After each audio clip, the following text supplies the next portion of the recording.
It's the KQ Morning Show, 92 KQRS. KQ Morning Show. It is Wednesday, January the 17th, which means, first and foremost, my wife, who's still asleep, is a year older today. Happy birthday, Rosemary. Aww, come on now. Happy birthday. Woo! The Muhammad Ali of the Gorman family. I mean, they share a birthday. Just saying. Floats like a butterfly, stings like a bee. Yeah, but the stings like a bee, floats like a butterfly. I'd say I'd reverse the order. But that's a special day around the house. She's celebrating the day in Nashville all alone. The kids are back at school. I'm up here. She'll be here in a couple days. Hey, what are you gonna do? Life gets in the way. But anyway. Happy birthday, my dear. I'll mention that again because maybe I'll say, hey, turn on the show and listen. I'm talking about you. But she doesn't like to be the center of attention. Hey, great news for everybody out there that's over 50. Oh, all right. Okay, are you ready for this? The average 50-something in America is now a millionaire. Congrats, all of us. Oh, what a relief. Yeah, the average American in their 50s has a net worth of more than $1 million. And, of course, that's because there are so many now super rich douchebags out there that they're raising all the boats. It doesn't mean you have $1 million. It means the average based on the numbers. So people look at this and go, man, people are doing amazing in America. No, the average American in their 50s now has a net worth between 1.1 and 1.4 million. But here's the deal. There are the median net worth for American in their 50s is like $300,000. That's reality. But because there are so many bizarre tech, well, if you add up all the stuff you own, all the stuff, I'm not saying you got that in cold hard cash. Right. You're not sitting at the end of the Monopoly game going, I knew Park Place and Boardwalk would pay off eventually. I'm saying that's just add all the crap up, and you got $300K. No, but there are so many people who are worth tens of millions of dollars all around us, and hopefully they're keeping it to themselves. But they've lifted up all the boats, is what they say. There's an idea out there that you need. When I was a kid, and any of us can remember, the idea of being a millionaire meant you literally are worth $1 million, and that was the number. And if you were there, oh man, you were good to go. Yeah. And I'm thinking back to an episode of Succession where the characters are talking about that having $5 million free and clear is a terrible amount of money to have because it's not enough where you can't work, but it's too much to make you want to work hard. And this whole thing, like, no, $5 million's terrible. You got to have at least 10, and things have changed. But listen, just for if you're feeling a little down, just say, well, hey, at least the average person my age is a millionaire now, so go us. I don't even know what the hell this point. I read things like that, and I'm like, you got to be kidding me. What a kick in the teeth. I want to be average so bad. Yeah, right, exactly. I aspire to be average. It turns out in Venezuela, I'm a millionaire. Oh, my gosh. Exchange there with the American dollar. All I got to do is scoop it all up and move to Venezuela. I'm a millionaire, baby. The first time I went to Italy, I was looking at the lira and going like, man, I am loaded. I got like $1.2 million in my pocket. This is amazing. I'm going to get the endless pasta bowl here. That's exactly right. By the way, fun fact, the first time I actually did go to Italy, which I did think about how loaded I was for Italian money, I ate a bowl of pasta and I literally went, this tastes exactly like Chef Boyardee. You just opened this out of a can because you saw an American coming. Mm-hmm. No, I was convinced the guy just gave me he doesn't know the difference. And I was like eating it, this is not great. Well, just because it's Italy, there's going to be bad and good. Yeah. There'll be some, terrible restaurants. Wrong. No, I agree. With the exception of, I tell you what, the place I've been where the worst meal I ever had in Spain was great. Like, there's nothing in Spain they can make that I won't eat and appreciate. They'll make like, would you like an omelet? And you're like, yeah. And they give you an omelet, and you're like, I don't know what's in here, but it makes me want to cry. What are you guys doing with these eggs back there? Pretty incredible. But if we're going to talk food, by God, it's the middle of winter, and that means it's soup season. And by the way, soup season for me is 365. There's never a time when I will not happily put down some soup. I had a bowl of chunky soup last night. Got home. I had a very long day, a bunch of stuff I was doing. Got back to the apartment, was exhausted, and it was like I was going to get to bed early. I was like, I gotta hit the rack. But there's a can of soup calling my name before I do that. And man, there's nothing to this day. Getting out the saucepan, putting in a can of soup, and just watching it simmer is something that goes back to my childhood, my earliest days. It's the first thing I learned how to make myself was a can of soup. You're like a chef, man. My mom showed me the old Campbell soup where you'd add a can of water to it. And she'd say, if you like it a little thicker, just put in half a can. And I was like, oh my God, this is amazing. And as a kid, I was obsessed with soup because I could make it myself. And I just felt like I couldn't do the grilled cheese. I didn't have the confidence to pull off the grilled cheese sandwich. Right. But the soup was always there for me. Vegetable beef, Campbell's was my jam, man. And then occasionally, if there was a beef and barley, I felt like that was the soup for an adult. Made me feel like an older, this is the kind of soup my dad would eat, beef and barley. Yeah, it's sophisticated. Yeah, man. And then the old standards, the chicken noodle, of course, chicken with rice, all the Campbells. That was a big thing in the family. Mm-hmm. Oh, man, I could eat me some soup. Panera has released a survey of America's favorite soups. And this is, I'm going to use the word bunk. Well, I think this is a trash survey because apparently the number one soup is broccoli cheddar. Hell yeah. Oh, stop. I'll eat that any day. That's like a once a week soup. You eat broccoli cheddar, you would eat it more than once a week. You'd eat it every day? No, I didn't say that. You said that. Once a week? You're crazy. I'm just saying it's a good soup. It's good because you can dip stuff in it. Hell yeah. I just like thick soup, man. Thick. Soup. Yeah. My question is, why is Panera in the news so much? Weren't they just in the news for their violent death lemonade that has a crazy amount of energy in it or something? Yeah, it says come for the soup, stay forever for the lemonade. That's their slogan. Yeah. You'll love our soups. You'll never leave after you have our lemonade. It's that kind of a thing. I'm trying to think of a soup that I would absolutely order. Oh, last night I got French onion soup. I will usually always order a French onion soup if it's on the menu. Okay, number 3. Here's the 3 favorite soups nationwide at Panera: broccoli cheddar, home-style chicken noodle soup, and then third, creamy tomato soup. Okay, tomato soup, yeah, but if you no one has tomato soup unless you have a sandwich to dip it in, right? I mean, do you ever just see someone eating tomato soup and that's all they're having? No. Sometimes with vodka in it, call it. I get that. I totally get that. Yeah. Yeah. No, the grilled cheese or even like the BLT into the tomato soup, I'm good to go. Yeah. But just tomato soup on its own, that's like the height of being a broke college kid to me. I've got one last can of tomato soup. What about clam chowder? Done. Yes. Love it. Yes. I can't get enough. Lobster bisque.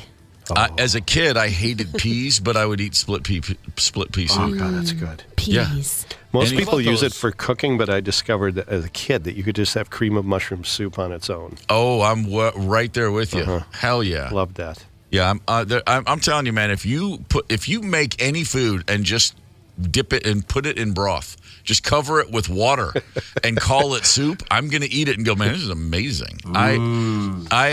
Soup is good food. And I heard that commercial when I was a kid and I never got past it. Soup is good food. You could say I was obsessed with soup as a child because, again, it was the first thing I knew how to make on my own.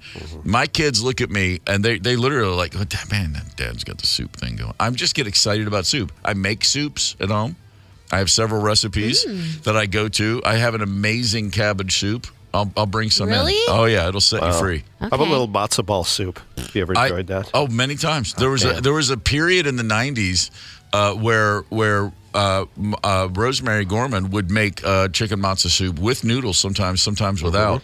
It was my perfect, he's going to come in late from this game and he'll be drunk and he'll want to eat something and he'll always be happy with the matzo soup. Yeah, big matzo balls right there, homemade. What's it called, Tony, in Highland Park? Cecil's? Cecil's, absolutely. Okay. All right. Oh, good matzo ball soup. Just remember, soup is good food, and soup is always welcome here. I'm still lifelong obsession with soup. I've never kicked the can.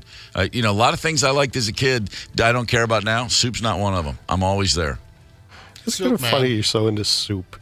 It's I can't get enough. I like if it's chili, if it's stew, if it's Yeah, chili's not soup. Yeah, you said chili. We're talking about soup.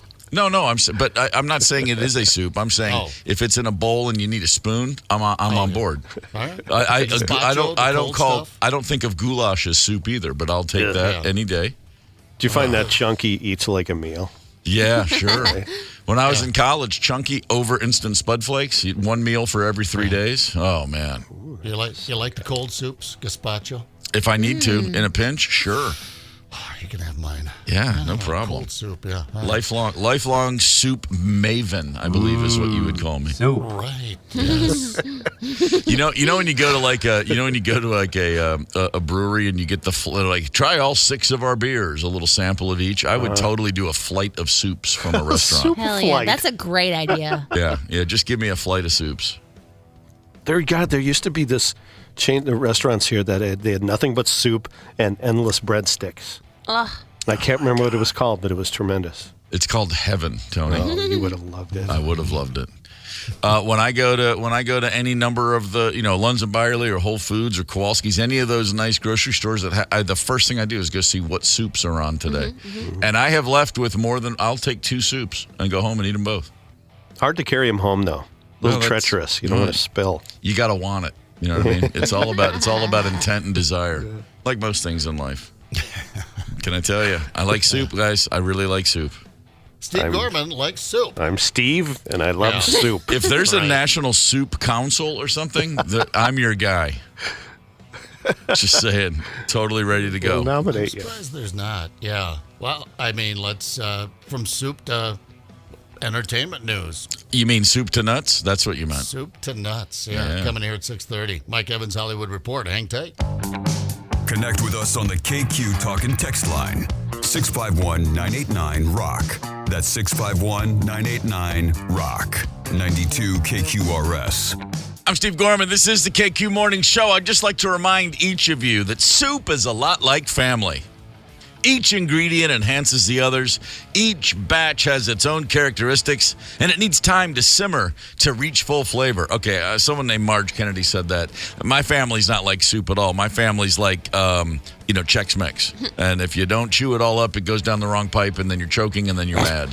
But, man, I love soup. I've been obsessed with soup my whole life. It's never, ever, ever not going to be soup season for me.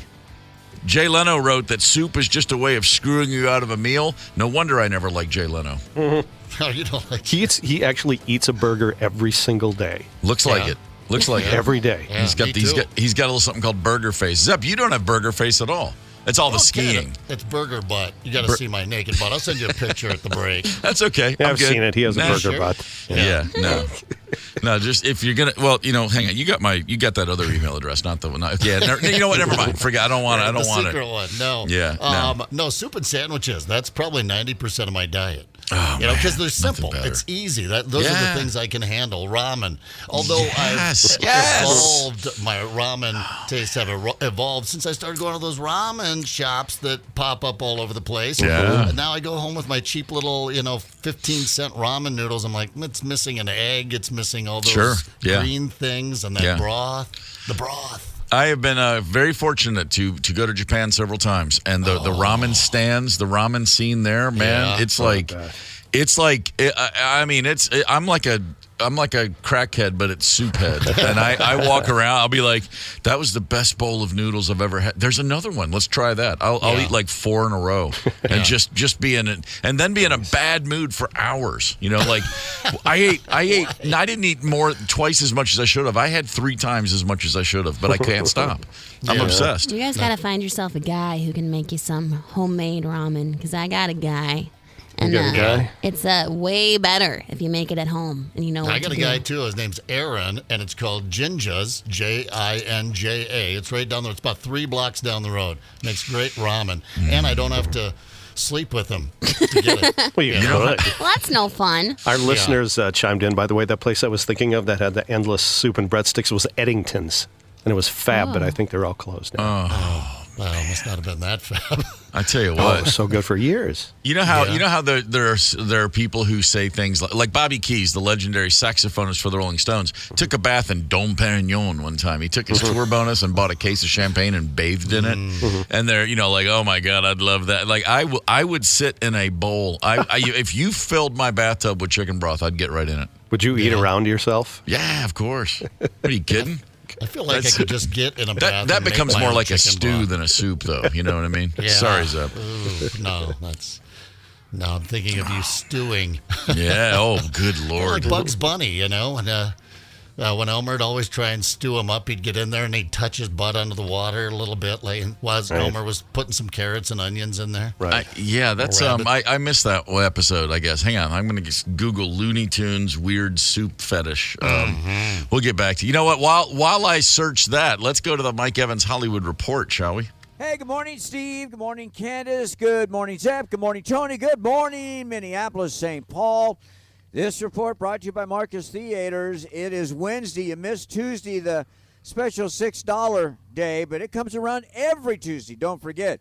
And I got some special movies to tell you about opening at Marcus coming up this weekend. Now, let's get right to the report. A quick follow-up on the Emmys on Monday night that really nobody watched. The best part were the great nostalgia moments. Did you see that? I mean, the original cast of Cheers was there. And how about 90-year-old Carol Burnett, 90-year-old Joan Collins presenters, and they both look great. But the producers of the Emmys peed on themselves when they did the sad memoriam tribute to those who died in 2023. And they forgot to mention Shecky Green, Jerry Springer, David Soul, Ryan O'Neal, and a bunch of others who all died in 2023. How did they forget those people? I have no idea. Hey, yesterday I mentioned that Jennifer Lopez's single Can't Get Enough wasn't getting enough action, enough play. Well, yesterday afternoon we learned after 14 days, Can't Get Enough by Jennifer Lopez fell off the iTunes Top 100. 14 days? That is terrible. No. We know the results of the Iowa caucus. Well, I'm going to go out on a limb. Here is a prediction. I guarantee the big winner in Missouri, Minnesota, New Mexico, Ohio, Montana, Hawaii, in fact, the winner in every state is going to be radio and television stations. I mean, 2024 will be the biggest bonanza for radio and television stations in history. Billions of dollars are going to be spent on advertising by both the Republicans and the Democrats. So good for radio and TV. Look, I know your weather's really bad. I know how bad it is, so I want to give you something to look forward to. In just 4 weeks, February 22nd, the first spring training game. It'll be the Dodgers and the Padres in Arizona's Cactus League. But check this out. The Minnesota Twins open their spring training February 23rd. That'll be in Florida against the University of Minnesota. Baseball is right around the corner. Less than a month after that, the season opens March 20th when the Dodgers will play the Padres. But they open up the season against the Padres in Seoul, South Korea. It's a 2-game series. Wow. I can't wait. Hey, have a great day. We'll do it again tomorrow. Mike Evans, see ya. Mike Evans Hollywood Report right there. Here's some sort of, it's not really Hollywood news. It's just cool celebrity/wrestling news. Hulk Hogan and his wife were driving Sunday night in Tampa. They saw a car, they saw a wipeout. A car rolled, it flipped several times and ended up upside down.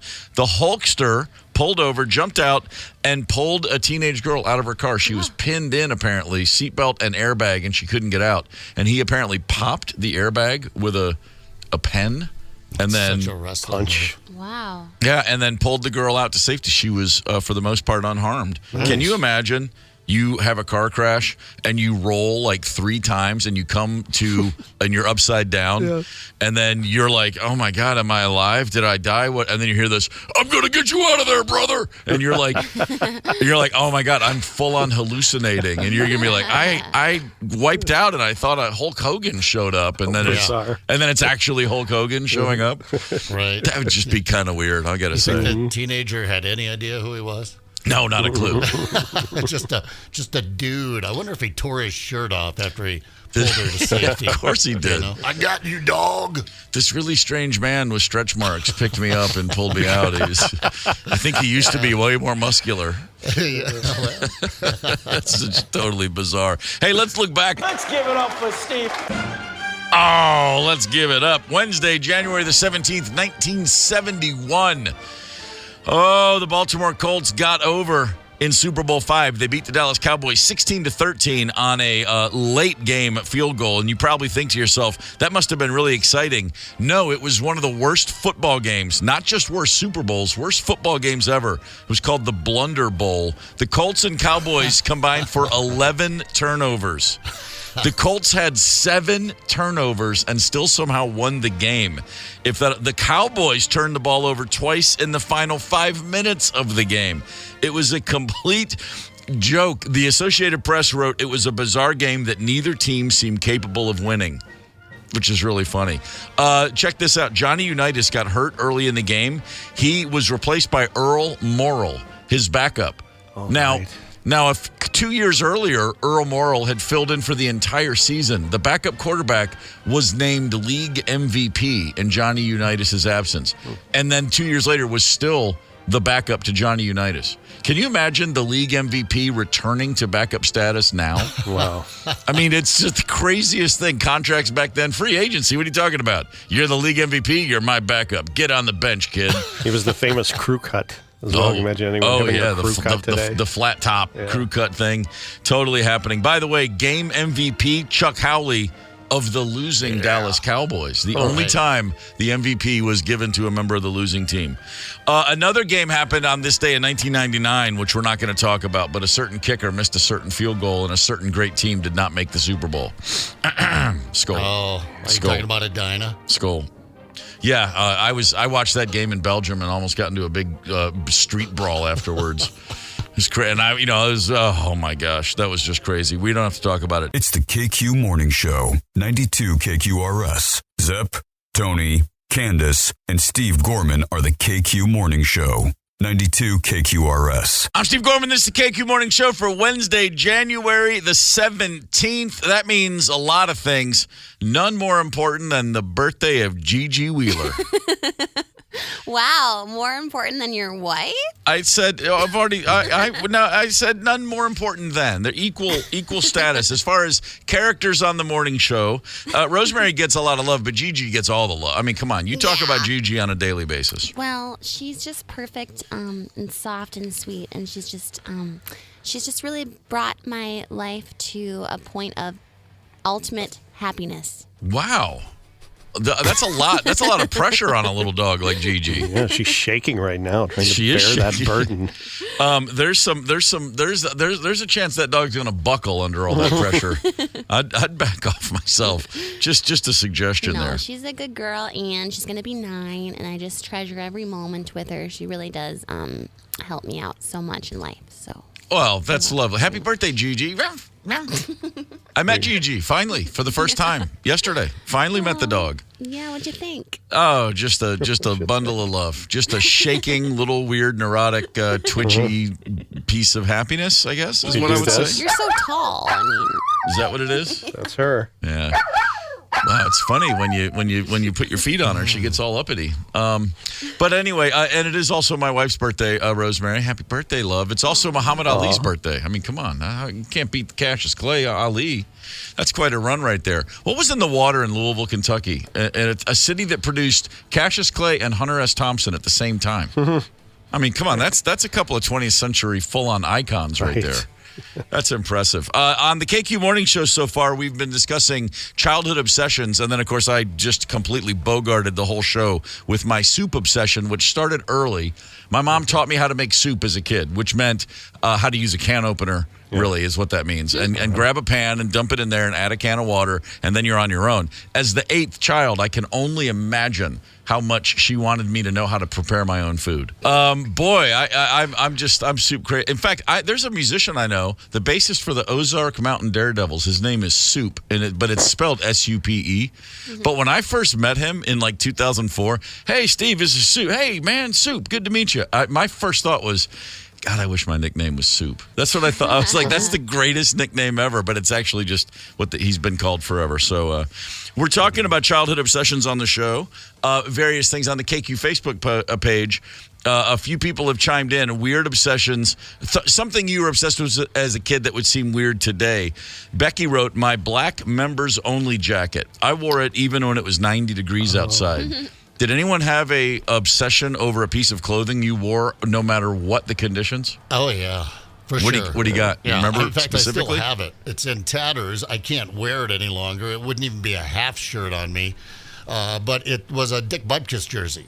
That I picked up when I was a kid, and I was a hardcore Steelers fan. But Dick Butkus, I mean, that Sure. was they played that every Saturday on one of the networks. The Dick Butkus, when they say middle linebacker, they mean Dick Butkus. Monsters of the Midway. Yeah, so you had to love Dick Butkus. Besides, they weren't in any danger of ever beating the Steelers, but horrible Chicago teams with Sayers and Butkus in the same draft. But the number 51 jersey, just an old tattered T-shirt now. I had a not a full jersey, but a T-shirt that was designed to look like a jersey. You know, like in the old days. That was what mine was. Yeah. But it was Bubba Smith, and as a kid, and I was a Colts guy, Colts lifer until they moved, and now I want them to all die. But my Bubba Smith shirt, I wore that thing it was big on me when I got it, and I was still wearing it when it really looked inappropriate. It looked, it was just like. And like I'm 9 years old, and people are like, you're not going to Studio 54, dude. Get a shirt that fits. I mean, it was. I outgrew it. I refused to let it go. I was like, no, man, it's my Bubba Smith. Never a concept of getting a new Bubba Smith shirt. No. That wasn't part of the mix. But I also, I had a jacket too that I was only able to wear for a short time because I was growing rapidly. But I was in, I guess, 4th grade, and my mom bought me a windbreaker that looked like a leather jacket. It looked like it had like it was designed to look like a fake. It was kind of shiny, and it had like fake zippers on it and stuff. Like it looked like a biker jacket, but it was just a vinyl windbreaker thing. Cool. But it was designed to look like a real jacket. Wow. And I came home from school one day, and my mom said, "Honey, I got this jacket for you," and I was confused. I literally remember being like, I don't understand, because it wasn't a hand-me-down. I'd never seen it before. It was brand new, and it was for me. Oh, that didn't happen. Very own. And I was like, oh, my God. I put that thing on, and I'm up in my bedroom, or I shared a bedroom with Doug and Dave. I'm in the bedroom for the 3 of us, but I'm by myself, and I'm standing in front of the mirror for what felt like hours, just like, this is the greatest jacket. I can't believe I have this. And the next day I go to school, and it was like spring. It was already a warm day. Nobody's wearing a black windbreaker on a perfectly sunny 71-degree day except this guy. And I walk into class, and I'm wearing it, and I'm like, no one's really saying anything.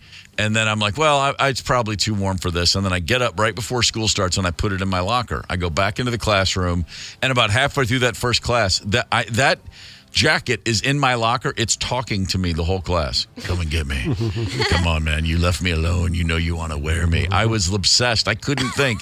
And I raised my hand, and I said, Miss Rosmarinowski, I'm kind of chilly. Can I go get my jacket? And she was like, okay. And I walked out to the hallway, opened the locker, and I slide it on, and I walk back into class. And again, no one says a word. And I'm like, they're all jealous.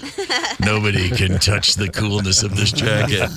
And they were so jealous that no one ever mentioned it, ever. I was convinced I had the coolest jacket in the world. That never got a raised eyebrow from anybody. And that's at a time when you can't do anything without someone commenting on it. You know what I mean? Yeah. You get a haircut. You get a tiny trim, and someone's like, who butchered your hair, Gorman? And I'm like, this is the one time I want everyone to notice, and no one ever said a word. They probably did. Not that. Well, if they did, it wasn't loud enough to my psyche to register. I had a sweatshirt. It was bright yellow, and it had a cartoon drawing of a bull on it, and it said "bull shirt." And I was like a badass, and I wore that until it deteriorated. If somebody wrote that on a piece of paper and said, "Which morning of the morning crew had this?" it would have been Tony. Clearly, that's such a Tony shirt.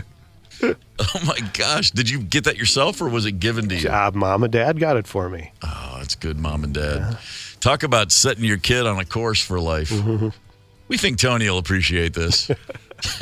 That is controversial. Fantastic. Candace, I'm almost afraid to ask if you ever had clothing you were obsessed with as a kid. I can't think of clothing, but so I just thought of this topic because I was in Target the other day, and I ended up buying a magazine. And I haven't bought a magazine in forever, but it was a Stevie Nicks photo book magazine. How could you resist? Right. And it was $15. Whoa. Oh, how many pages? Is that a lot or not much? I don't know. I don't know. I haven't bought a magazine For a since I was a magazine. kid. But anyway, Yeah, that it was seems like a lot. A lot. Oh, okay. But when I was little, I'm just fighting this urge to cut them all out and put them all over my walls because that's what I was obsessed with when I was little. My room, you couldn't even see the color of my room because it was just plastered with posters of Leonardo DiCaprio, Christina Aguilera, cats, weird stuff, all over my walls. I loved magazines. Yeah, okay. Me too. Yeah, boy, magazines to me just meant Sports Illustrated. Usually showed up on Friday or Saturday. And then imagine my surprise when I found out later in life other people in the country were getting it on Wednesday. I was like, wait, you mean you had it midweek? What the hell? I had to wait till the weekend? And that was the good thing about Sports Illustrated in the 70s. I'd be reading a story on a Friday or Saturday about a game from last Sunday and thinking, finally, I can get the information I need. Oh, right. Yes. You know what I mean? I watched this game on Sunday afternoon, Lakers-Celtics, Game 4. I'll wait till next Saturday to get the full breakdown from Sports Illustrated. And I was completely content with that setup. Yeah, magazines. That's where I get all my information from. It was a good magazines. time. I used to get so many, and now they're 4 pages, and they're all ads, and they're too expensive. I was bad for the planet. Yeah, big Sports Illustrated reader, and I definitely, in the early 2000s, it became apparent that even then they were shortening all the articles. They were just no one's got time to read 6 pages about a college coach they've never heard of. But back in the 70s, you'd be like, I've never heard of this guy. Give me 6 pages. Yes, I want to lay in a hammock and read all about a Division II football coach. Just obsessing over every page of Sports Illustrated. Yeah. I went into a flea market in Cadiz, Kentucky years ago, and they had a ton of old Sports Illustrateds, and I literally was flipping through. This is from 75 to 85. I remembered... I'm not making this up. I guarantee you 90% of the covers I immediately was I totally remember this article, and I'd go flip through it. Stuff I had read, and I'd read each article 3 times and then never again. But man, at that age, your brain is such a sponge. It was, and the same with old Rolling Stone magazines. Grab a Rolling Stone from the early 80s, and I'd be like, oh my God, this is the one where Ray Davies says he always thought the Kinks were as big as the Beatles, and he was wrong, or whatever bizarre interview thing I would remember and obsess about at the time. Completely insane. On the Facebook page, Jay Griffiths wrote that he was obsessed with salamanders as a kid. Well, but that's not weird if you're a biologist, if you work at the zoo, or if you're a science teacher, you're still into salamanders. You bring them in the house. That was a big thing for a farm kid. I was obsessed with bringing animals in the house, flicker tails and all sorts of varieties of birds that broke more than one window. You're like a giant house cat. Yeah, really. But I didn't bring them in dead. And lay them at mom's feet, half-eaten, just the head, just the upper half of the body or something as a gift. They just would get loose in the house. I'd sneak them in. I'd be, Mom, I lost a squirrel in the house. Brian? And then you'd hear something upstairs, and it's that squirrel, get the squirrel or whatever, But there was all sorts of, and especially reptiles. Yeah. Any creepy crawly. Yeah, I wanted to bring in frogs. My God, I brought so many bullfrogs in the house. It just occurred to me, I know we're talking about 70s and 80s, but when you tell stories about your childhood on the farm, I in my brain, it goes sepia-toned Dust Bowl era. That's what I picture. I picture you, but a kid in the 40s or something, or late 30s. Right. I'm really no, wait, you were still listening to rock music and you were still doing these things, but you also were living this life where I imagine on a summer day, if you didn't have chores or something to do yet, you just left and just wandered and investigated and explored to a level that no kid today could possibly imagine. Thistle in your mouth. The what was in my mouth? A lung thistle. What's a thistle, Tony? I don't know. From the fields. Google 2 words: thistle, lung thistle, and sepia tone. Zep's like, what are you talking about? I was in the underpass smoking joints. I wasn't living some beautiful, idyllic life of exploration. I was getting stoned and I was huffing. I was doing whippets. Yeah. What the hell's wrong with you? Playing doctor out in the trees with Michelle Gildemaster. Well, now hold on. Now, what a name. Yeah, That hussy. Gildemaster. Yeah. You know, I she like was it. one of those that, straight, kind of greasy hair, had the glasses on, and kind of just a goofy look, gap between her teeth. And then you came back to Woolsey a few years later when Sure. she was 20, and she was Farrah Fawcett. That's like every rom-com has the guys chasing the girl, and then midway through he realizes her roommate's actually kind of cute. Yeah. All she has to do is remove her glasses. That's it. Take the glasses Had off. a big crush on me. We shared the bus, She had a big crush and gave me I remember a piece of jewelry once. I was like, jewelry? Do I look like a girl? I don't know, whatever my hang-up was at the time. Just not into Michelle Gildemaster. And then, she comes back at 20. I'm like, hey, Michelle. And I, got a big piss off. I can do better than you now. Yeah. Wow. Man, I remember riding the bus to school in 5th grade. And you remember the candy called Now or Later? Oh yeah, even I do. Yeah, I the think it first still time exists. I heard of that is somebody's like, "You like those annihilators?" And I thought it was Annihilator. And I was like, Annihilator? That sounds like a cool candy. And I went and looking because there was a girl on the bus that loved Annihilators, and I was like, man, I gotta find. Maybe I'll just buy some and have some and ask if anybody wants one, and then she'll say, "Oh, you." And I'm at the store and I'm looking for Annihilators the whole time, and I'm like, I can't find the damn Annihilators. And I said something to my brother Doug, and he looked at me. He's like, "What is wrong with you? Now or later?" I'm like, "Oh, that changes everything." And then her name was Stephanie Meeks, and I got the Grape Now or Laters on the bus. And then I literally was like, anybody want an Annihilator? I'm not going to eat these. And she just looked right at me and looked right past me, and I was like, oh, damn, that was my only shot. Oh, man. And I went home and ate all the Annihilators. Sure. That's how it works. I like it. Talking childhood obsessions this morning. We have a game show at 8 o'clock, a real game show, getting back to the good stuff. Nice. Yeah, I think so too. But we're talking childhood obsessions here. We'll keep the conversation going at 7:30. We have a KQ Facebook post. There's the talk and text line, 651-989-ROCK. This is a whole separate topic, but it showed up on childhood obsessions. And it reminded me it was one of mine as well. I think for most kids that grew up in the 70s and 80s anyway, those cheap toys in your cereal box, Stacy wrote, like the wacky wall walker. Yeah, It's got yeah. my mind reeling with all of the... I remember there was this like wheat rice, but it had a rocket in it. And I told Mom, that's a cereal. We got to pick one cereal when we went, whether you're getting the Captain Crunch or you're getting the Frankenberry, Count Chocolate. What are you going to get?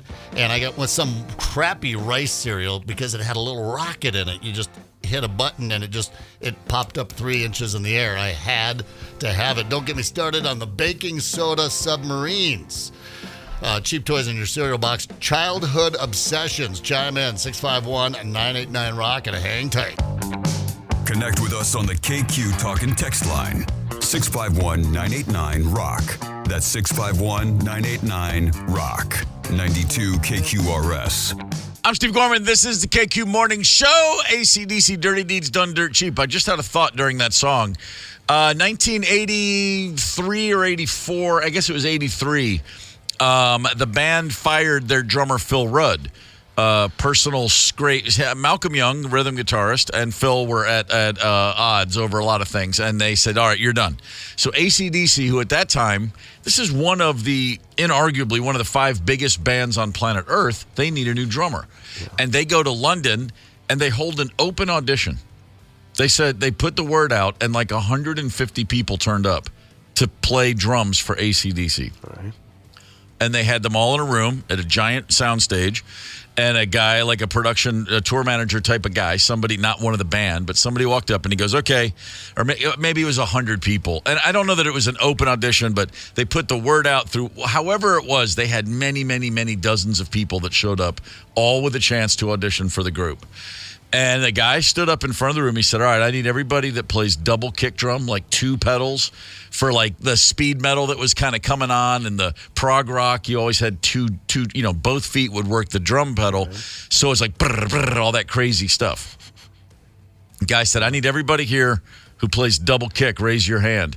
And like 2/3 of the guys raised their hands, and he said, All right, all of you leave. I love it. Twist. We're separating the wheat from the chaff. We don't do that nonsense. We play rock and roll. Get out.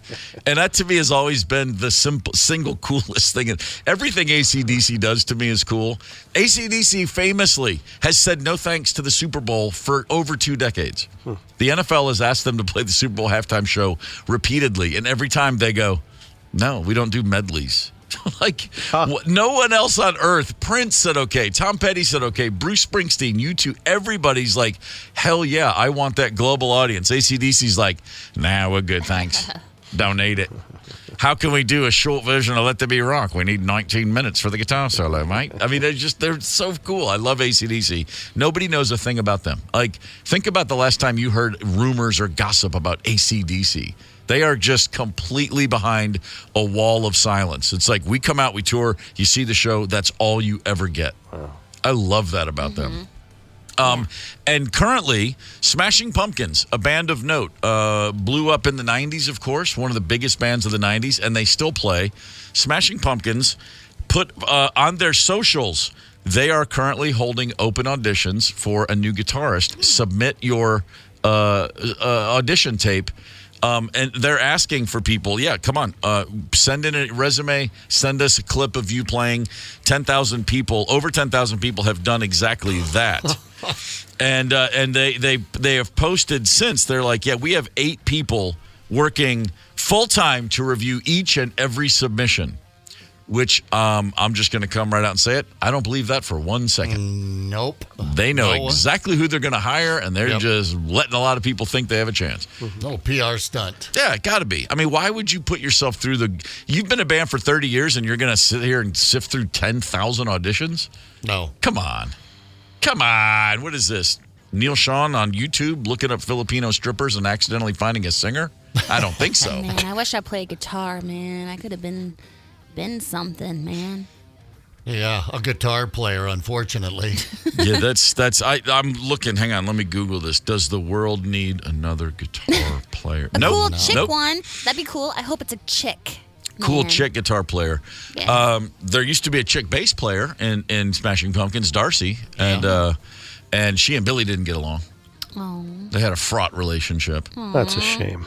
It is a shame. We played a festival in Brazil in 1996, the Rock in Rio Hollywood. It's called the Hollywood Festival. Hollywood Cigarettes was a brand that sponsored this whole festival. It was Rio de Janeiro and Sao Paulo, and Smashing Pumpkins were on the bill. It was a great bill. Smashing Pumpkins, Page Plant, The Cure. We were down there, the Black Crowes. It was like awesome bands. Urge Overkill was on those shows. Wow. Urge Havana. Overkill, while in Brazil, their record label dropped them and canceled their flights. Oh, that hurts. Cold. They were literally like, wait, we got to buy new tickets home? What? There was like this whole thing where they were like, we just got dropped by our label and now our plane tickets don't work. And we're like, we're all at the hotel bar going, oh, that's terrible. I got to get out of here before they ask us for flights home. Like, it was weird. It was awful. They were really nice guys. We're all down there, and we're on the side of the stage watching Smashing Pumpkins. And everybody, we get to Brazil, and you're assigned 2 things, bodyguards and interpreters. And I mean like armed bodyguards everywhere we went, because especially in Rio, there's so much petty street crime. They're like, don't wear nice jewelry, don't dress flashy. You'll get pickpocketed, you'll be targeted, and they scared the living daylights out of us. And we went down and had a great time, and no one had any trouble. But everywhere we went, if we left the hotel, we had to have a bodyguard with us. Like literally, a guy with a 9mm was like accompanying everybody from every band. Very strange. And then we also, of course, had interpreters. No one spoke Portuguese at the festival during the show. We're on. So picture this like stadium gig with all these giant artists, and Smashing Pumpkins is on stage and they're rocking. And the bass player, Darcy, before their last song, she walks up to the microphone. She goes, hang on, I have something I need to say. And the other members of the Smashing Pumpkins don't have any idea she's about to do this. You could tell. They're like, well, what's she doing? And she asks her interpreter to come out onto the microphone and say something to the crowd. So Darcy is telling the interpreter, and then the interpreter's speaking on the microphone. And the interpreter's face is like, I don't know if this is a good idea. And this is all immediately apparent to everybody watching. We're all like, man, what is happening? And the interpreter says, okay, hi, Darcy wants you to know that when they accepted the chance to come down and play this festival, they thought that it was just called the Hollywood Rock Festival. She didn't know Hollywood was a brand of cigarettes, and she would have never played a show that's sponsored by a cigarette company if she had known. She would never play the Marlboro Red Festival in Chicago. She's embarrassed that she's playing the Hollywood Cigarette Festival in Brazil. And the woman says that over the microphone to 80,000 Brazilian rock fans who are all like, okay. Like, they don't care. They're just like, and then we're watching the other members of Smashing Pumpkins, and they are just like, what in the hell is she doing? And Billy Corgan's very upset about it.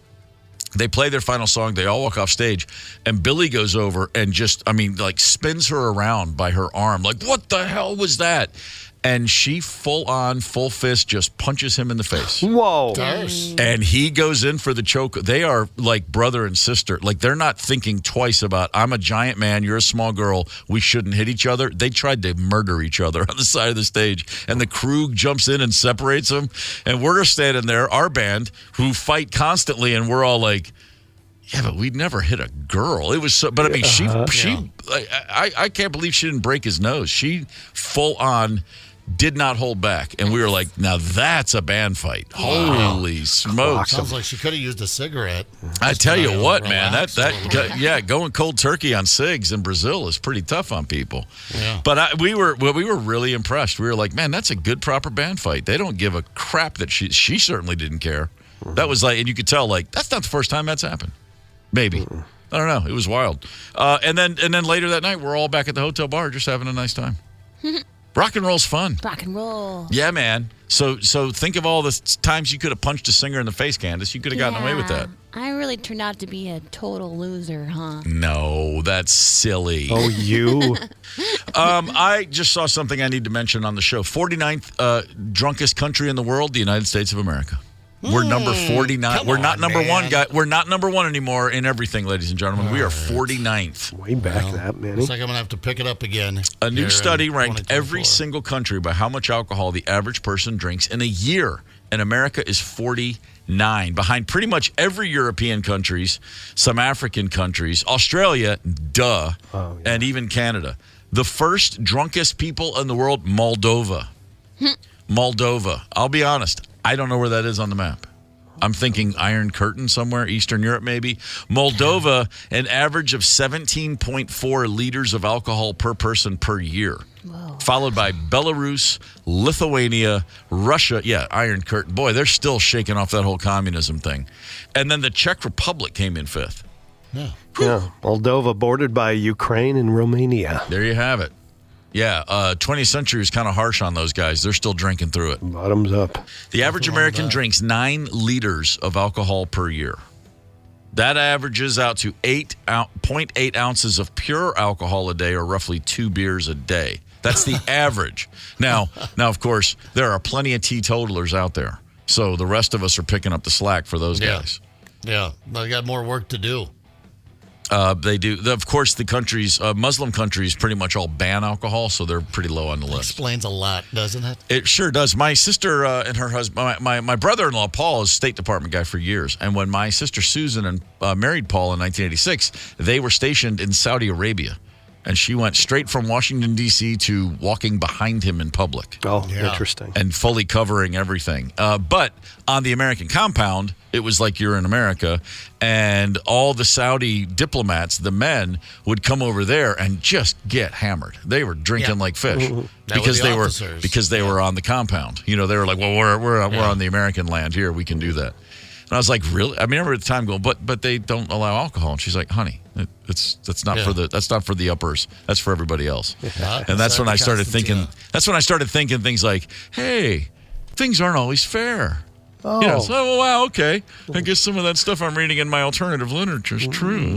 Light bulb goes off. Yeah, like, oh, wow, okay. Everywhere you go, there's a power structure. It's kind of the same. Rules for thee, but not for me. I get it. Anyway. That's kind of fascinating. 49th, and that's probably pretty good. You don't want to be a top 10 drinking country. I'm just saying. It gets in the way of productivity. More fun? Sure. But, you know, we still got cars to make. We still got widgets to design and implement.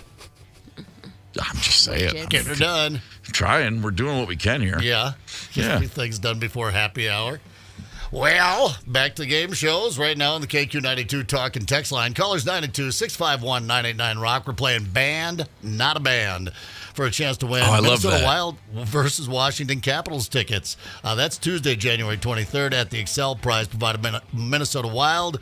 Our runner-up today gets a 4-pack of tickets to the Minneapolis Boat Show. Gets started tomorrow through Sunday at the Minneapolis Convention Center. Prize provided by Discover Boating. Minneapolis Boat Show.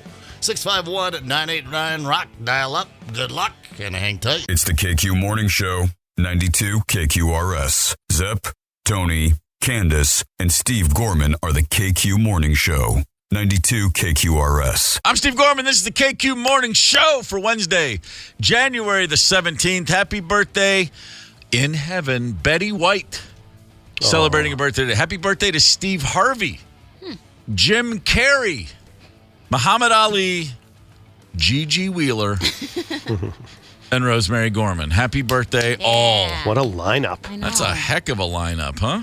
Crazy. Come on now. Oh, also, Skeppy turns 24 today. He's a YouTube star, apparently. It's Zeppy. Skeppy. Oh, is it Zeppy? My bad. You're not me. No, Zeppy. YouTube star. What's their angle? What's their thing? Skeppy. He's a YouTube gamer famous for his Skeppy channel. He has earned popularity there for his Minecraft gaming vlogs with his own rants and commentary layered over. I know nothing about him other than someone needs to slap him in the head. That's a guy who's looking for a slap. He looks to me like the kind of guy who shaves the part in between his unibrow so it looks like he has two eyebrows, but I'm not buying it. I think there's just a hardcore Ned Flanders mustache up there between his eyes. You're skeptical about Skeppy. Skeppy. Wow. I'm not buying in on the Skeppy tip, man. That's just me. I don't know. I just Googled him. He's got a smoking hot girlfriend. Does he? Yeah. That's the power of the unibrow. Women see that as a sign of virility. Killer. He might. He's Mediterranean, you know. He's got really dark, full eyebrows. But Candace, unibrow, yes or no? Good or bad? Sure. You like Italians. How do you not like unibrows? I'm cool with it. Candace, do you like the hair on my face and over my eyebrows? The one big shank of hair. I'd rather have hair than no hair. Hair than no hair? Okay, fair enough. Well, Bezos is out then. Yeah, you got to have more hair than me. Can't go too long without a Jeff Bezos reference around here. I think it used to be, of course, Telly Savalas. When you say bald guy, I go right to Savalas, and lately it's Bezos. Go with The Rock. The Rock is, yeah. Can you imagine The Rock and Bezos in like a feat of strength competition? I'd just like to see anybody just continually humiliate Amazon guy. Right. Start with arm wrestling. The Rock and Jeff Bezos. Forehead to forehead, arm in arm, lock in there. What was the Sly Stallone arm wrestling movie? Oh, that was Over the Top. Over the Top, man. That's right. Got to find the proper grip. He broke his arm. Mickey! Let's give away something. What do you say? Sure. Come on, let's do it. We've got hockey tickets. The Minnesota Wild are playing the Washington Capitals Tuesday, January 23rd. Of course, that's at the Xcel Energy Center. And we have some tickets we'd like to give away. We also, by the way, we're no one's leaving empty-handed because we got a 4-pack of tickets to the awesome Minneapolis Boat Show this weekend at the Convention Center.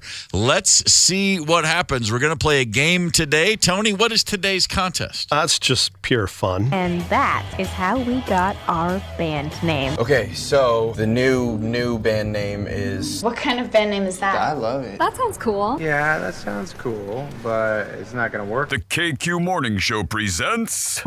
Band. Not a band. Band. Not a band. Band, not a band. We're often amused by words or phrases that would make for great band names. We usually kick those around. Now, are these actually band names, or are they made up and do or did not exist as far as we know? Ooh, I like it. I like it a lot. Candace, let's do it. Who is contestant number one? Michelle from Bloomington. Michelle, good morning. Good morning and Happy New Year. Thank you. Happy New Year to you. Everything okay so far in 24? Oh, fantastic. Yes. And I'm on the show, so this is fantastic. This is fantastic. We've been waiting, Michelle. We've been waiting for you. All right, are you ready to play band or no band? I am. I should say band, not a band. Excuse me. There's a copyright licensing, don't want to cross those lines. Tony, take it away, brother. All right, girl. Number 1, Kathleen Turner Overdrive. Band, not a band. Not a band. Oh, right off the bat, I'm so sorry, dear. It is a band. Yeah. Oh, Well, I thought you said, did you say Kathleen Turner Overdrive? Yeah. Correct. Yeah. That's a band, huh? And not just a really good Atlanta, Georgia based, been playing for years. They're really good. Great name. Yeah. All right, Michelle, let's get back on that horse. Shell, Yes. number 2 is... I'm dusting off. Pay attention. Get ready. Fire up. Number 2, Black Sabbath. Black Sabbath. I'm going to say not a band. Yikes. Come on. It is a band. It's an all-female Black Sabbath cover band. Yes. Right, Candace? Yep. If I lived in LA, I would try to join that band. But I don't, and I have my own awesome band, Sabotage, here anyway. Yeah. So. Kind of a flip a coin kind of deal then, isn't it? What's that? Because, it's not, Black Sabbath. Well, it is a guessing game. Yeah. So you are correct. All right, But- we're still very much alive, Michelle. Right. We can do this. All right, Michelle, number I'm 3. on oxygen, though. Number 3 is Gator Creator. Band, not a band. I'm going to have to say no. Correct. It is not a band. The odds are in my favor. Sounds like it could be like a Southern rock band opening for Molly Hatchet. It does sound like Gator that. Creator. Wow. It is not. You guessed correct. Number 4, Crosby, Stills, Nash, and Craig. I'm going to say no. Correct. You are correct. Made up. Crosby, Stills, Nash, and Craig. Number 5, Snap. Band, not a band.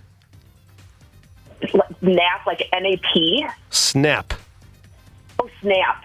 Snap. I'm going to say yes. Correct. Wow.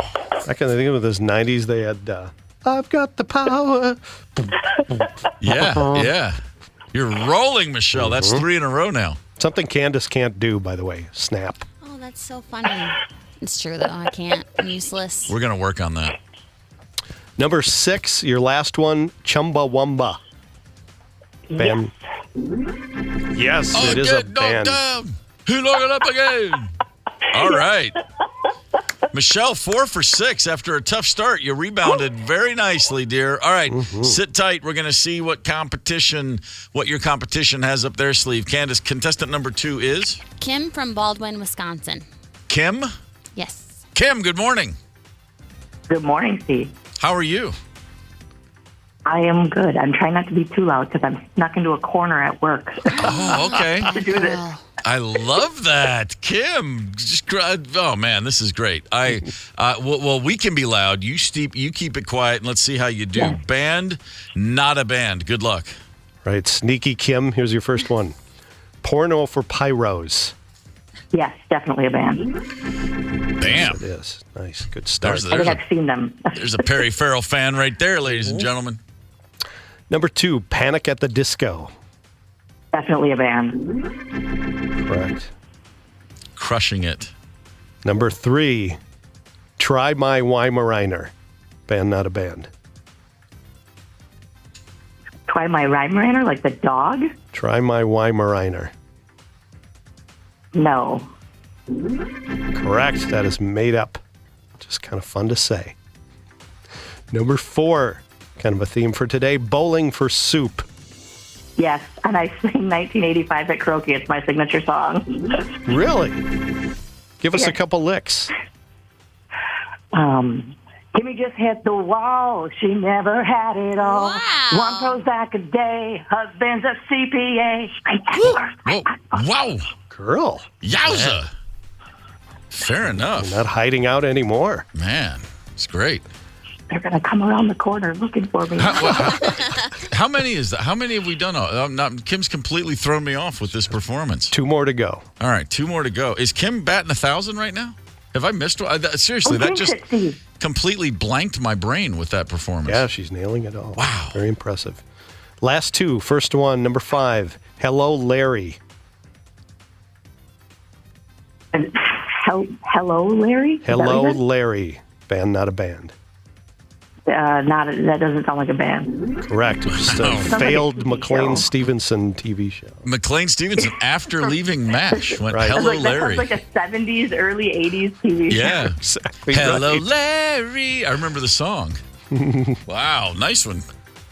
All right, dear, your last one. Alfred and the Stately Wayne Manors. No, that's Batman.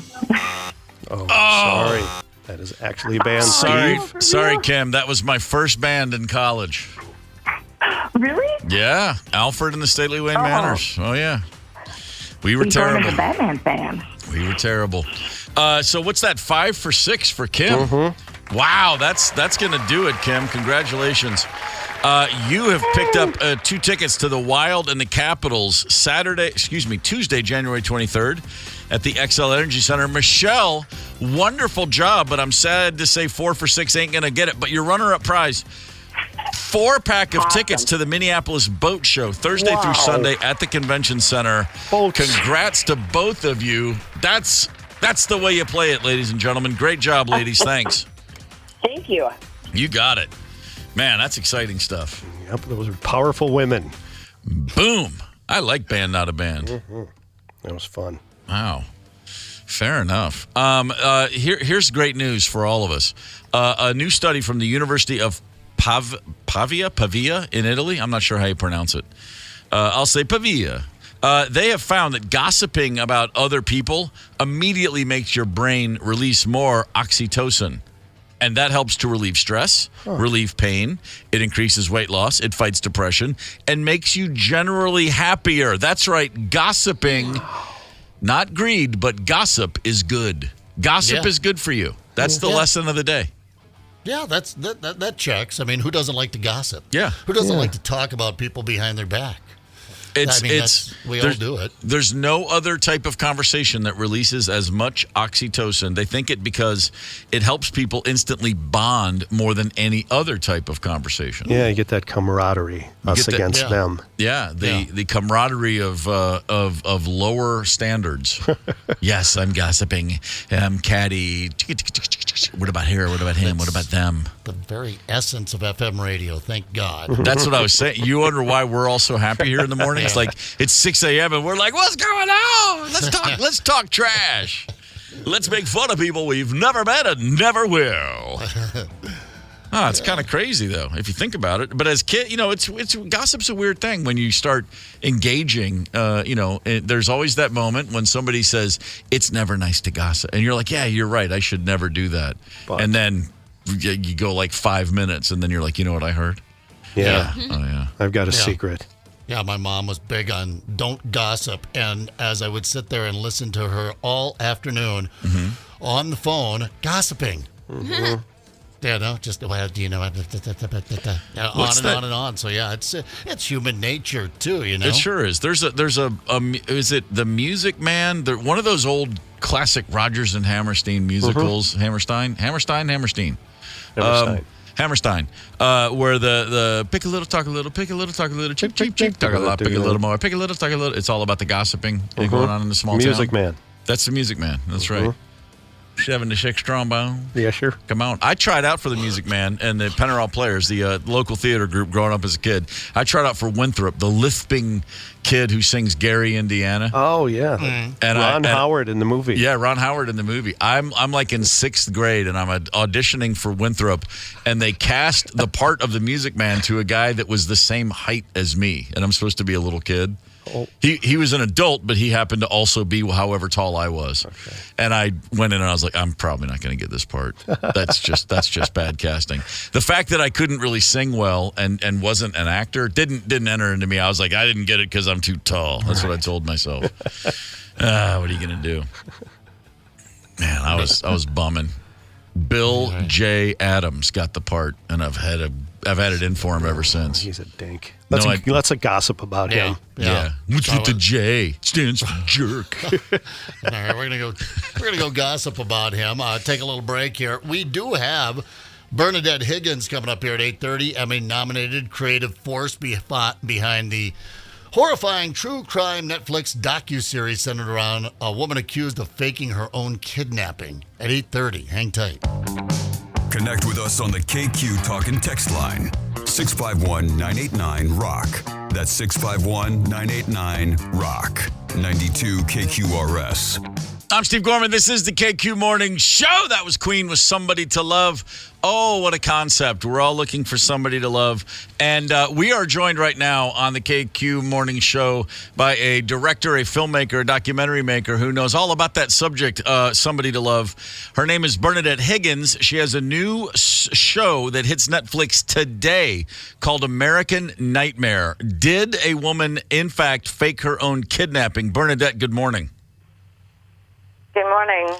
It is a pleasure to speak with you, and I'm excited about American Nightmare, but I have to look back and first let our audience know you are responsible for an obsession of mine and my wife's from last year called The Tinder Swindler on Netflix. That's right, yeah, I was one of the filmmakers on that. We took that ride on that one, boy, and I don't remember a show where I felt more things for the people, the victims. At times I felt embarrassed for them. At times I was mad at them for not seeing this, and then my heart was ultimately broken for all of them. I have to imagine that was your experience getting to know these people as well. Yeah, it's always a roller coaster of emotions getting to know people, especially when you obviously know what way the story goes and how it's going to end. So, particularly with the Tinder Swindler, it was, we knew what was happening as we were reading these WhatsApp messages, but of course we had the benefit of hindsight, whereas those girls didn't, so they were wrapped up in the manipulation at the time. Could you have imagined what a reaction there was to that? The Tinder Swindler became the most watched documentary on Netflix, and I have to think that was a bit of a whirlwind too. There's no way to prepare yourself to be suddenly sitting on top of the biggest show on the world. It was certainly unexpected, but obviously we were thrilled. Right. Everyone involved in the making of the film was absolutely delighted that it seemed to capture the nation and the globe's interest the way that it did. So, no, it was totally unforeseen, but certainly very appreciated. Fantastic. Bernadette Higgins has a new show. It debuts tonight on Netflix today, January 17th, American Nightmare. Okay, we got information for it. We haven't seen it, of course. After a home invasion and abduction, a young couple's recounting of the events is too far-fetched for the police to even believe. How in the world do you find these kinds of stories? Because this sounds like, I first think of the movie Gone Girl, but this is a real story, a real thing. Do you have people contacting you to say, oh, you did Tinder Swindler? Wait till you hear this one. Yes and no. It was made by the production company, the same production company that made the Tinder Swindler. Mm-hmm. So we were very lucky in that we already had a great relationship with them.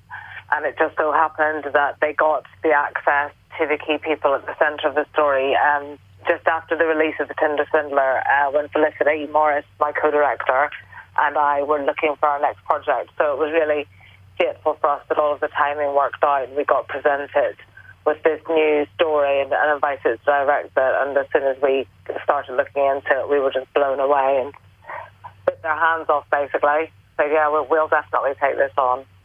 Okay, well, if you're blown away, it's a phenomenal story. If you're blown away and you think it's a phenomenal story, it's safe to say everybody will agree with that. The show American Nightmare hits Netflix today, January 17th. I can tell you it's my wife's birthday, and she's a true crime aficionado. This is like a birthday gift, perfectly wrapped for her. So thank you for that. Bernadette, I'm pretty good with accents. I can tell you're from West Texas, right?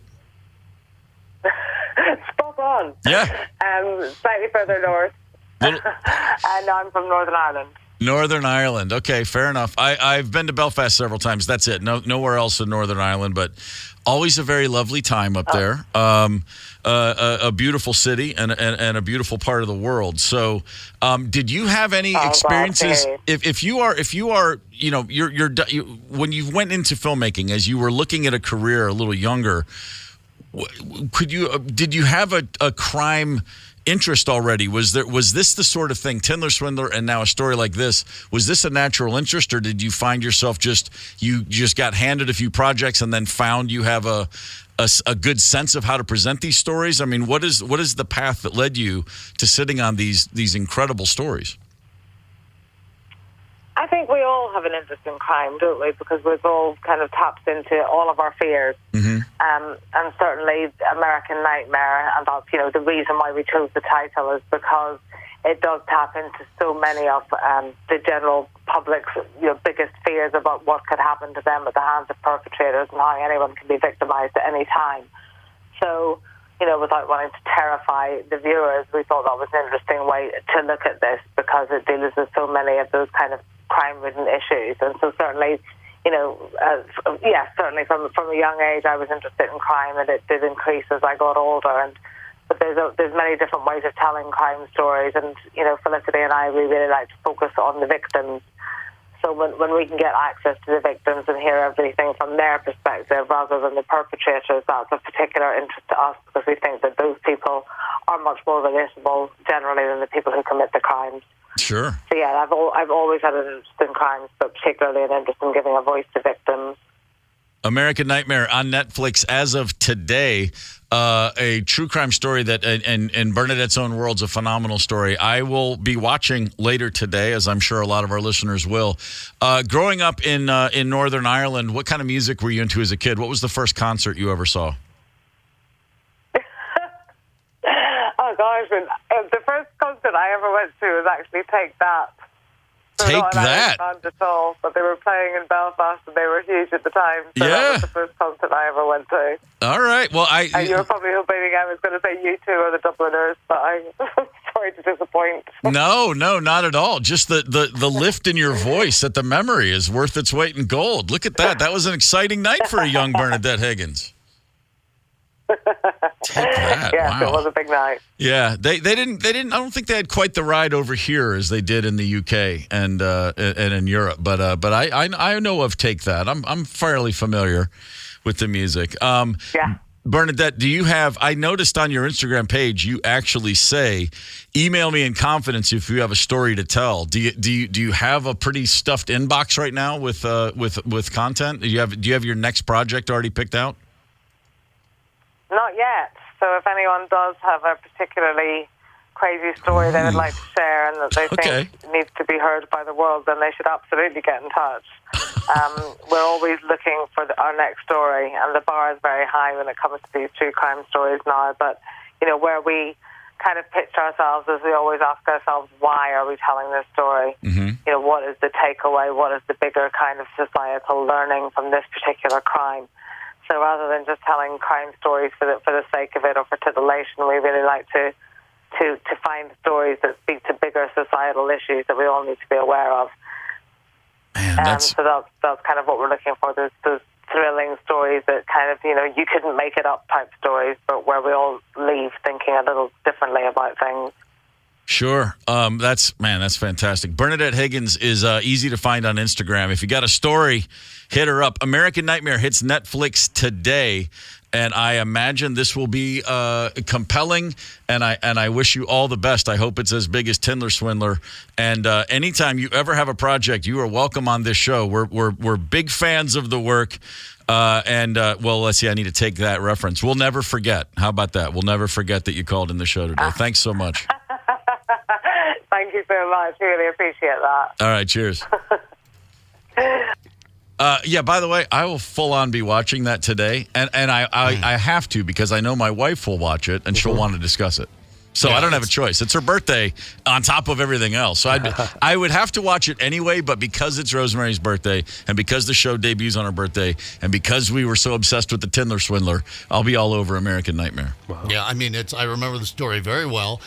And the media, along with the police departments initially, now it turned out there was a sergeant, a police officer in this case later that did the diligent work and was able to get to the bottom of this story. Oh, I don't see this. Not jumping out at me. I if I Google it, I'll probably remember. But I don't want any spoilers because I do want to watch it. But that's great. So you actually know what this is about. I remember commenting on it and thinking this is a little bit too unreal to believe. It's got to be fabricated. It sounded. Intruders dressed in scuba suits breaking into your Northern California home. In the middle of the night, and then and kidnap your girlfriend, and you don't call the cops till 2:00 the next afternoon. I missed that. So bizarre. Yeah, no, yeah. I don't. That doesn't ring any bells. This is perfect for me. Yeah. No, all right. I won't say any more, but yeah, just set it up a little bit of how crazy and unbelievable it is. I think I'll watch it because it's a story that can only happen once. There can never be a crime quite like this one again. And then, of course, I'm sure it will drive everyone crazy as it did after this thing had kind of come to fruition and you heard about it sort of as a page 4 kind of thing. Like, wait, what? She was kidnapped? Wait, hold on. And you try to put it together and you go back to the hubris initially of the police investigators, because the media, we would sit there and go, this is too crazy. This didn't happen. Boyfriend did it. It's always the frickin' boyfriend, isn't it? Sure. But you expect a bit more from your police department. They can't jump to those conclusions that us goofballs in the media can jump to. But one police officer did not. And I'm sure that police officer will be featured, prominently in this docuseries. Looking forward to it myself. There was one truffle sniffing hog in the force who wouldn't let go of the scent, is what you're telling me. Hey, yes, sir. Yeah. Yes, sir. I had to work in a cop pig reference there somehow. Right. God bless him. That's awesome, man. I'm very excited about it. And by the way, if you're going to put a documentary up and you're going to call it American Nightmare, I'm going to take a look. I'm sorry. Like that's going to the, no, there's a lot of American nightmares. This is the American nightmare. Unbelievable. Man, that's crazy. Still, I know how it ends, and I still think to myself, unbelievable. One crime like this. Oh, fantastic. All right. Well, that's my afternoon spoken for. Great. Soup and murder. Soup, kidnapping, scuba gear? What are you kidding? Great. Nothing better on a cold January day than to think about scuba diving. Working a little gossiping this afternoon. Get some of that Oxytocin. I almost said oxycodone going. Don't get that going. Well, throw it in there. You're feeling uncomfortable. Oh, man, I tell you what. A couple years ago, I had a little surgery, tore my right bicep tendon, and the doctor gave me the OxyContin afterwards and said, no, you need to take this before the nerve blocker wears off. Yeah. You got to get ahead of the pain. And I was like, no, man, I've seen all this opioid stuff. I'll just be fine with Tylenol, thanks. And that doctor looked at me and said, listen to me. Shut up. Take this pill. And I was like, okay, fine. And then I still went home and refused to do it. And then the nerve block wore off in a snap, just like this. Ding. And I couldn't breathe because of the pain. I literally was like, I thought, I'm going to die from not being able to draw in oxygen because I've never felt pain anywhere near this. Yeah. And then I was like, I need a bunch of those pills. Why were you rebelling in the first place? I don't know. You know what it was? I'll tell you why. Because a very close friend of mine had surgery 5 years ago and got hooked on the pills right away. Mm-hmm. His body immediately, he was addicted the second he put one of those in his system. And it freaked me out to watch this person's life go straight to hell. And I was like, man, I don't care. I'll be in pain for a few days, but I'm going to, no, that wasn't an option. It was like, oh, this is what it feels like when a samurai sword gets thrown through your arm. Oh, okay. Right. Yeah. I need those pain pills now. And if I had known that my own body would release more oxytocin from simply gossiping, I would have gossiped through the pain. Sure. So you learn something new every day around here. There you go. Gossip your way through it.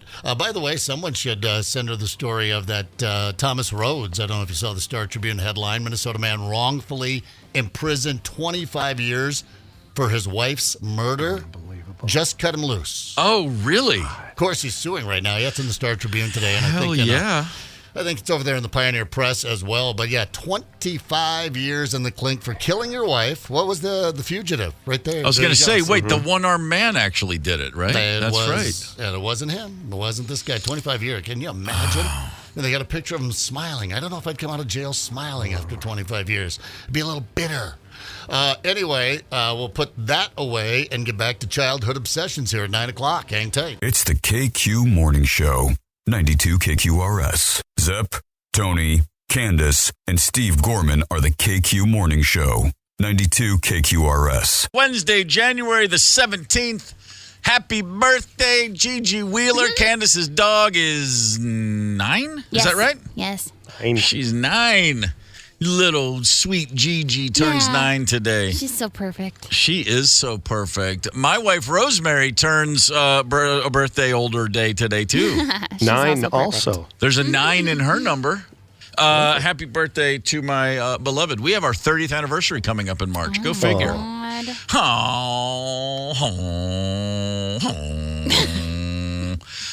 So it's a great day around here just because of that, because we're celebrating birthdays of people that we care about. I'm going to have some soup this afternoon. You know why? Because I have soup a lot. I had soup last night. I'm going to have more today.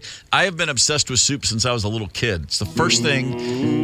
Yeah, come on. They give me a bowl of soup. Yes, indeed. It's the immortal Cisco Houston. They give me a bowl of soup. Cisco wrote that one out on the range one night, sitting around the campfire. Wonder if Cookie's got any extra soup left.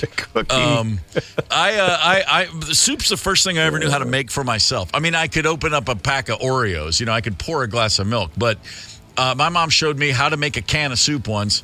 I thought it was like she was giving me the secrets to alchemy. I'm turning base metals into gold.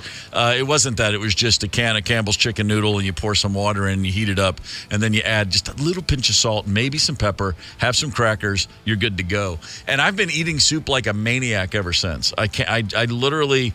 I don't remember the last time I turned down the offer to have soup. It's what I do. It's a bit of an obsession, I will admit. And the more we talked about it, the more I'm already plotting my soup attack for the day. Yeah. Soup is good food. Oh, soup is life, man. Are you kidding me? I mean, there are so many people talking about soup over the years. Augustus Escoffier, who sounds French, therefore brilliant. Soup puts the heart at ease, calms down the violence of hunger, eliminates the tension of the day, and awakens and refines the appetite. You go, August. I don't know. There's an E on the end, so it's not like Augie doesn't sound right for him. You ever fold soup? I'm sorry? Cruel Shoes. Do you ever remember that book? Oh, from Steve Martin, that's absolutely. Right. How to Fold Soup. That's exactly I don't right. remember anything about it. It's been a few years since I read Cruel Shoes. That was all the hit right after The Jerk came out. When you said that, I had just such a vague bell in the distance going, there's a reference you kind of understand. It's there somewhere. That's right. Just popped into my head. That's great. Soup is a reminder that good things take time and patience. That's a quote from Unknown. No, it doesn't. No, not me, man. Heat it up, eat it down, let's go. But I do enjoy making soups from scratch, which I have several soups that I feel good about. Yeah. It's just what I need. And one of the reasons I wanted to move to Minnesota was because I could eat soup more often and be not looked at so weirdly. It's colder longer, therefore no one's going to question my soup. I will, in the middle of a hot day in August, I will literally just be warming up some soup to eat, and my own kids think I'm strange. Yeah, you won't be judged here. Yeah, no, you won't be. Remember the old guys, and maybe they still do it, and they probably still do. My memories are old guys when I was growing up, either farmers or guys that worked in shops that had a thermos of soup, not coffee, but they had a soup thermos. Well, they drink their soup. Man. Oh yeah, heck yeah.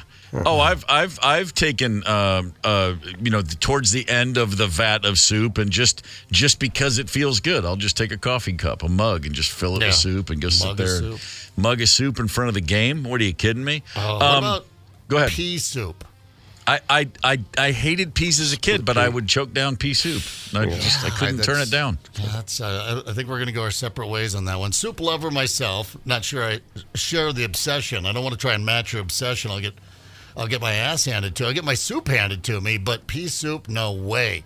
Tried it once. It tastes like peas, it turns out. That's kind of the drawback that happens. Boy, I tell you what, on the KQ Facebook page, we're talking about childhood obsessions that seem a little weird now. Tammy wrote, my Mattel creepy crawler plastic molding set. Oh, I had that. Yeah, those. I even had one of those. Did you really? I did. So dangerous. These molten hot iron yes. plates that you put the plastic goop in. Yeah. And then there's a response from Lori. Says, oh, my God, I loved it. Crazy, dangerously hot, and we were probably all breathing in toxic fumes. There's no probably to that. We were breathing in toxic fumes. It was like a gift bag of histoplasmosis. Every time you would fire one of those things up, it's just I can still smell it. You know what I mean? Creeple people. I had incredible edibles. The same thing. Yeah. You pour the goop in and you make little bugs, and you could eat them. And I'd freak out my next door neighbor all the time. I'd sit on the steps and eat worms. Man, it's like she would just close the door and walk away. In hindsight, it's literally as if Mattel said, here's a Mattel bag of glass. Yes. Just broken glass. Give it to your children. What could go wrong? It's totally, completely insane. On the page, buying cereal to get the 45s that were on the box. We talked about the toys in the box. I forgot about occasionally the 45 on the side of the box. Yeah.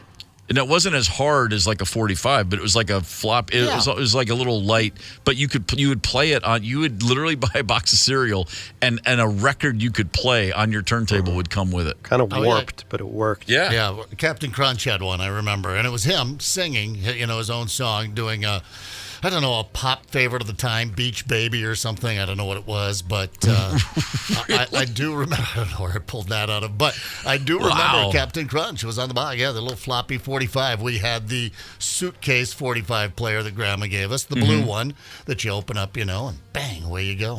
That's awesome. Kim wrote Pop Rocks, also known as space dust back in the day. The candy you'd pour in your mouth, and it would... and it always came with the urban legend disclaimer, which is, if you eat Pop Rocks and drink a Coke, your stomach will explode. All right. What about the oral sex Pop Rocks myth? I never did try that one. It's kind of surprising. Please enlighten me. I truly don't. I missed that one. The person takes a mouthful of Pop Rocks and then they, honk the horn, as it were, and it's supposed to create some sort of fantastic sensation. I guess it would work on men and women. So, this is a show that never got around to it. Yeah. We're a show that supports science. We could experiment. We can report on this for the listeners. Well, it's someone's birthday today, and but that means they that's get exactly to pick live on the air. Gigi, come on! What the heck? I don't. Dogs don't have birthdays. You know what? They do. She was born, and she was perfect when she was born. I thought she was just a gift from heaven, an immaculate conception. Never mind. Buddy on the Facebook page wrote, I'm home now, I'm naked, and thinking about soup. Perfect. Tony, right at you there, naked Not caller. to me. There it is. Wow. I like it. Did you actually use that one as the naked caller, or was he sort of a... No, he's giving it a clever twist. I didn't venture into soup. You see, that's a reference I'm missing. I just thought it was I thought we played that one for you. I forgot then, clearly. What are we talking about? Can we round that up before the end of the day, or am I putting you on the spot? No, gosh, yeah, I can fire that up. Tony, the prankster, the bit master, through the years, God, they must have piled up. You must have an entire iCloud or whatever full of these things by now. But yeah, he did one.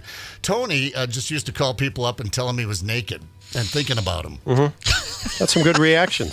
Yeah, he did. You did this. Wait, was this on your own time or on the air? No, this was for the show. Oh, It okay. eventually ended up on the air. Why do I have a feeling before I'm radio home, interview? I'm naked, and I'm thinking about you? I got it right here. Oh, come on. Is No it a good way. time to Let's hear it. play it? Yeah, lay it on me. All right. I need some Tony Lee education. Hi, I was in your store. I'm home now, and I'm naked, and I'm thinking about you. You're what? I'm completely nude, and I'm thinking about you. I've been thinking about you, too. Hi, I was in your store. I'm home now. I'm naked, and I'm thinking about you. So, pal, what kind of other problems do you have? Hello? Hi, I was in your store earlier. Yes. And I'm home now. I'm naked, and I'm thinking about you. For what? I'm completely nude. So what should I do? Should I start up thinking about you too? Sorry for that. Don't say like that, okay? I'm home now. About a I'm minute and a naked, half. And I'm thinking about you. What do you want to from me? I'm completely nude. Huh? I'm completely nude. You. I'm home now. I'm completely nude, and I'm thinking about you. Can I call you back? Yeah, I was in your store. Uh-huh. I'm home now. Okay. I'm naked, and I'm thinking about you. I'm nude. Well, that's pretty.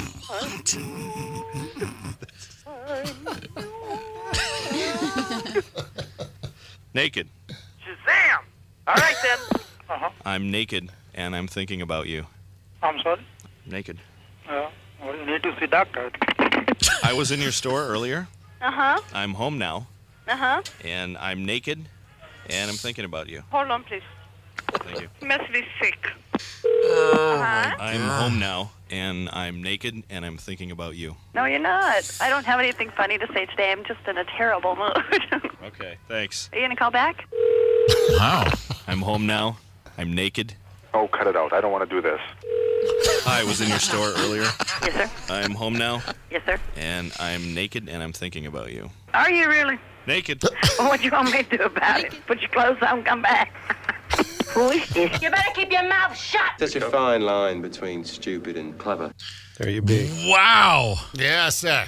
That is that. I mean, that's like that's a literal voice from the past reaching out to say, "Remember when?" And if you were to look into Studio D right now, no, not at all. Wow.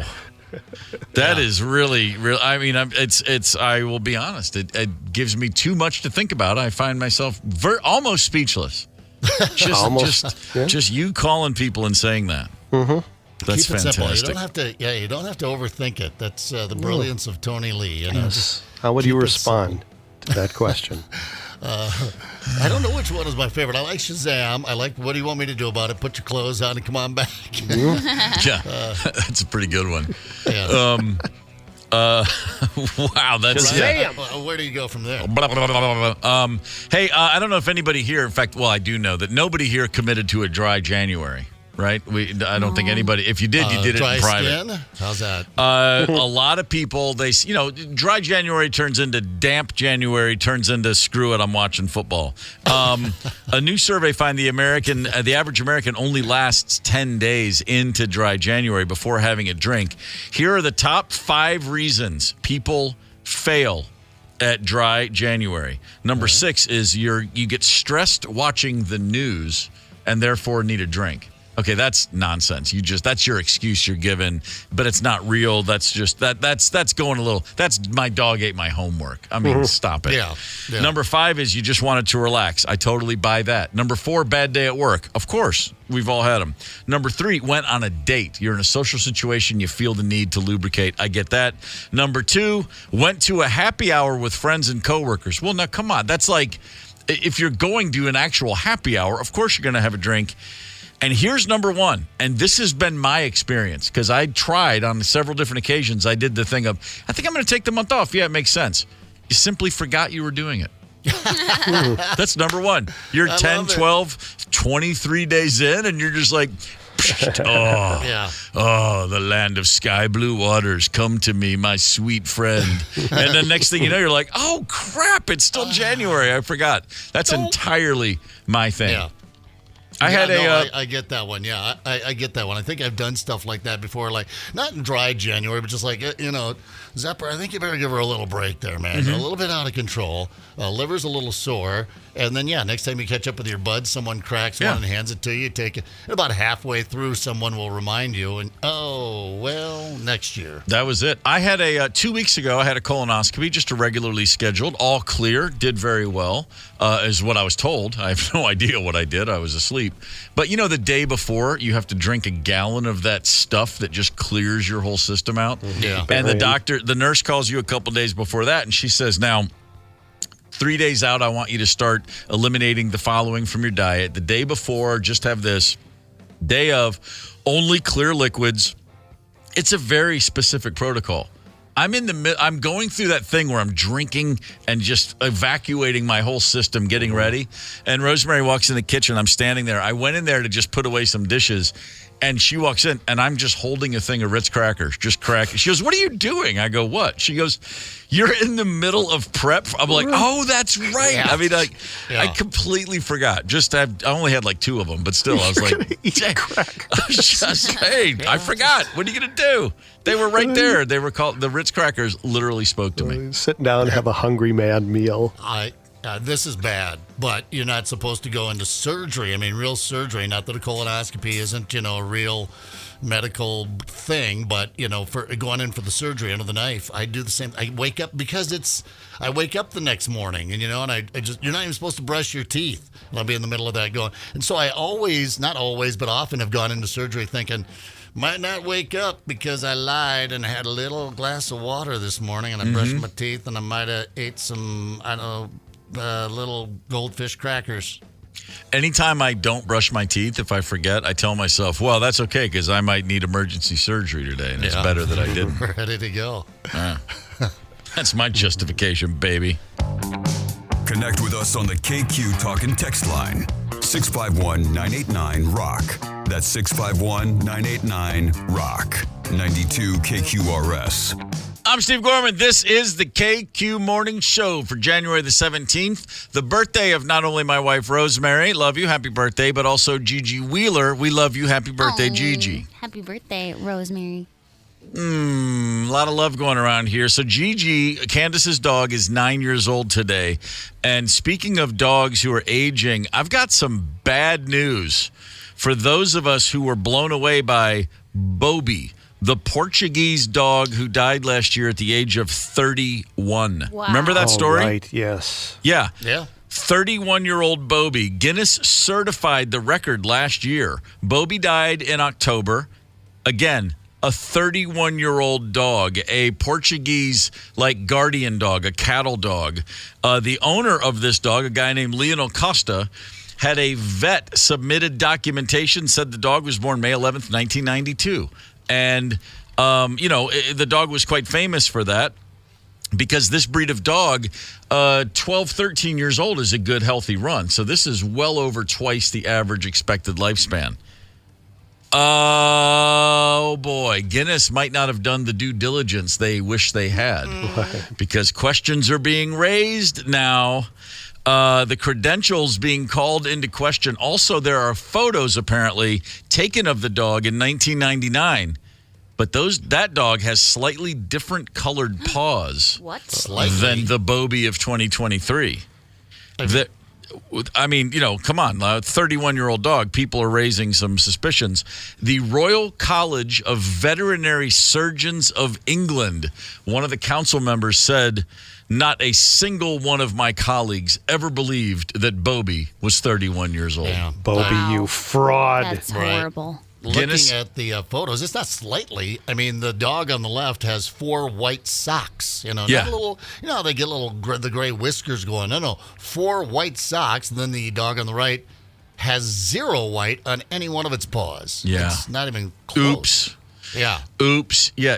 Literally, dude, dip the dog's paws in white paint if you're going to try to pull that caper off. Do something. What are you getting for that? I mean, it's not like $1 million for the world's oldest dog. You get, a little notoriety, I suppose. Or who knows? I suppose if Bobby had an Instagram and it really fired up, then you get some bucks out of that. There could be an angle there. But Bobby, was there ever really a Bobby? Are we talking about 2 dogs here? Is it? Are we talking about? There's 5 different dogs. I don't know what to believe anymore, Steve. Well, look at you could say that the Georgia football team mascot is 40-something years old because every year they have Ugga, the dog Ugga, but it's like Ugga 9. At least they admit when it's a new Ugga on the sidelines. That bulldog they always bring out. Guinness, by the way, has said we have a formal review underway. They have paused the record for oldest living dog until they get it ironed out. If Bobby's record is in fact nullified, then the oldest dog on record will be Bluey, an Australian cattle dog. Bad news for Zepp to think that cattle dog that's driving him crazy could live this long. Holy crap. There is a dog on the record that lived to be 29 and a half. Now, check this out. That dog was born in 1910. Come on, how do you know a dog that was born in 1910 lived to be 29? So that means that he was around till 1939. If you can fake a document now, you can sure as hell fake documents from back then. Just a little word of mouth, old Crocodile Dundee out there telling it to you. Yeah, Bluey. Jeez. Oh, yeah, 29 and a half, 1910. That's not an old dog. This is an old dog. Yeah, right there, old Bluey. Jeez. Yeah. Okay. Well, I can only imagine. I mean, the energy and the intellect and the insatiable curiosity of an Australian Shepherd. 29 years of that would be too much for anybody to handle. We almost have the world's oldest cat, I believe, down in Shakopee. And sorry, sir, I forget your name, but would call into the show from time to time and was, just sort of waiting for his cat. Unfortunately, expired before it took the world record. And I want to say, kind of talking out of my rear here at the time, was about 23 years old. Really? Was the record. And don't quote me on that. This was a while ago, more than 10 years ago. But his cat was getting close and already been certified by the Guinness Book of World Records for whatever that's worth after this story today. And so fingers were crossed. We were pulling for the cat whose name I'm now forgetting, but didn't get across the finish line for that. But that's a damn long time for a cat, too, right? They don't live that long. I mean, obviously, that's a world record, but an average for a cat, 15, 12, 15, something like that? No, they can go a little long. I had we had marbles made at 19 years. Oh, all right. Really? Okay. Yeah. Well, then I must be off on my numbers there. I was thinking maybe the cat was 23 and was striving. We could quickly Google that. But, yeah, just about had one right here in Minnesota. But he was talking on the air. The reason I bring up the process was exhaustive. He almost wanted to give up at some point and say, just forget it, because Guinness was like, you have to have this and this and this and the genetic and blood work and the whole thing. And but anyway. When Marbles passed away, we got Marbles in 1991 at the Humane Society. And I remember going in there, and they only had one kitten. Like, Rosemary's like, let's get a cat. And we had just moved in together, and I had never had a cat. And I'm like, I will never in a million years get a cat. She's like, let's get a cat. And I'm like, okay, let's get a cat. And we go to the Humane Society. They have exactly one kitten. And she's like, we got to get it. And I said, all right, let's get it. And we go over, and the guy said, well, the cat's not up for adoption until tomorrow. We have to keep it a certain, you have to wait till 9 a.m. tomorrow. And I said, well, can we go ahead and we'll just pay you right now and come back tomorrow. He goes, nope, that's not how it works. You have to be here. Whoever's here first after 9 a.m. I said, I'll do all the stuff right now. He goes, no, that's not fair. You got layaway. I can't. That's what he said. Cat on layaway. And so I was like, okay, fine, and which makes sense because you might not get there the next day. And so we show up at 8:45, and right across the little lobby in the waiting area, there's a guy and a woman and a small child. Oh, and it's clear what they're there for. Yeah. And I'm like, that kid's got a whole life ahead of her to get a cat. I'm getting this one. I don't care. I did not go, she wants that kitty. I was like, no, sir. Let's have it. And I immediately, the competitive juices start to flow. And the dad, I kid you not, he's sizing me up. We're literally like, oh, you think you're going to get that cat? Yeah, right. And so then the guy comes out and he goes, okay, it's 9 o'clock. You're both here for the cat. We're just a solid black kitten. Yeah, we are. Yeah, we are. And he goes, well, if you guys can't agree to each other, if you both are going to say you want the cat, then the paperwork is here. The charge to adopt the animal is blank, but then we just, whoever's the highest bidder. Because they're just it's a humane society. What kind of scam is this? And it's like and I even said, like, we can't just do a coin toss. I mean, something the guy said, no, that's just how it works. This is entirely true. And I am, at this stage, just off the road, been on the road for 2 years. For the first time in my life, I have more than $100. I had a few, and I'm thinking to myself, I have a checkbook, and I will overpay all day just to win. It just turned into this thing where I was like, I don't care how much this guy's bidding. I'll pay $500 for this damn cat right now. I'll go to $600. It ended up being like $107, whatever the number was. It wasn't that much. But I was literally prepared to I don't even know how much is in my checking account. I'm pretty sure I have $800 in there. I'll spend it all, even if I have to bounce this check. And we outbid them, and they were really angry. You could tell they were really ticked off. They had a number. They wouldn't go higher. And there's a little girl, and she's devastated. And I'm literally like, That's my cat. Damn it, get out of here. She's crying. She's like, Dad, I have 15 cents. Yeah, she was. You get nothing. And as they were leaving, I said, honey, your dad doesn't love you enough. I didn't say that. That's a joke. That's a joke. I didn't say it. Well, I mean, come on, back the next day. It's the humane shelter, you know. There's going to be more kittens. That kid got its cat. Oh, by the way, Cream Puff. A Texas cat lived to be 38 years old, 3 days. Wow. That's twice Marbles. She was 19. I remember when Marbles died, I was like, that cat was born during the George Bush Senior administration, and she died during the Barack Obama administration. Wow. Yeah. That's a lot of living for a cat. Like Bill Clinton was the governor of Arkansas, and no one had ever heard of him when she was born. I just put everything in those terms. Two Clinton terms, 2 Bush terms, and Obama. That's a long time for a cat. Hell yeah. A lot of American history right there. Let's look back at some other history, shall we? It's January 17th. On this day in 1999, I was drunk at an Irish pub in Brussels, Belgium.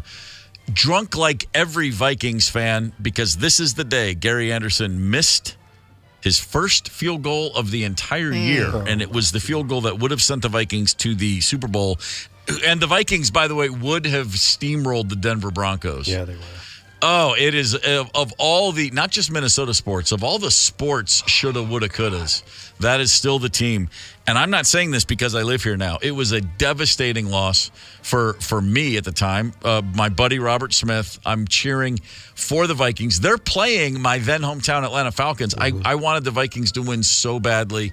It was bone crushing for all of us. And as I said, we're watching it in an Irish pub in Brussels, and we got into a big blow up afterwards. Police were called. It was an ugly day all around.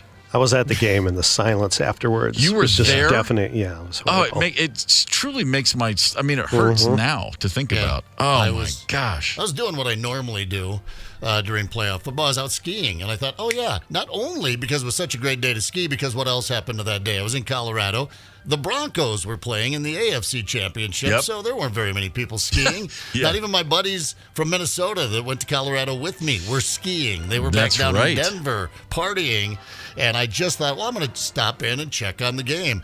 And I literally walked through the doors, snow all over the whiskers, looked up, and Anderson's lining up for the field goal. I'm like, oh, check this out. I'm just going to catch this. Are you kidding me? Life is about timing. And even in that bar in Colorado filled with people from all over the place, could have heard a pin drop. I'm like, you got to be kidding me. 180 right back out the door. Absolutely brutal. Get the KQ Morning Show podcast wherever you listen. 92 KQRS.